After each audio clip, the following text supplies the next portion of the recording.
சத்குருவே சரணம். குழந்தைகளை காப்பாற்றும் அஞ்சனம்மை.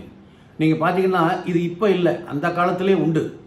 குழந்தைகள், சின்ன கை குழந்தைகளுக்கு நெற்றியில் கன்னத்தில் அஞ்சனம்மைன்னு வைப்பாங்க. அது எதுக்கு அப்படின்னாக்கா, நெகட்டிவ் வைப்ரேஷன் குழந்தைய தாக்காமல். ஏன்னா கண் திருஷ்டி படும். இப்போ ஒரு குழந்தை இல்லாதவங்க, இல்லை பொறாமப்படுறவங்க குழந்தைய பார்த்தாங்கன்னா அந்த நெகட்டிவ் ஃபோர்ஸ் குழந்தை மேலே பட்டுடும். அப்போ என்ன பண்ணும், குழந்தை சாப்பிடாது அழுதுகிட்டே இருக்கும், உடல் ஆரோக்கியம் இருக்காது, உடம்பு ரொம்ப மெலிஞ்சு போகும். இதெல்லாம் அந்த நெகட்டிவ் வைப்ரேஷன் அந்த குழந்தையை ஆட்டி படைக்கும். அதற்காக அந்த காலத்திலே பெரியவர்கள் அஞ்சனம்மைன்னு ஒன்று வைப்பாங்க. அந்த மை நெற்றியிலையும் கன்னத்திலையும் வச்சுட்டாங்கன்னா அந்த குழந்தைக்கு ஒரு துளி நாக்கிலையும் கொடுக்கலாம், ஒன்றும் தப்பு இல்லை. அது அற்புதமான ஒரு மூலிகை பொருளால் செய்யப்படக்கூடியது. அதை குழந்தைகளுக்கு வைக்கும்போது குழந்தைகளுடைய கண் திருஷ்டி, அந்த உடல் ஆரோக்கியம் சிறப்பாக இருக்கும். இது நிறைய நம்மளுடைய முன்னோர்கள் காலத்தில் நீங்கள் பாட்டி தாத்தாலாம் பார்த்தீங்கன்னா அஞ்சனம்மை செய்து வைப்பாங்க.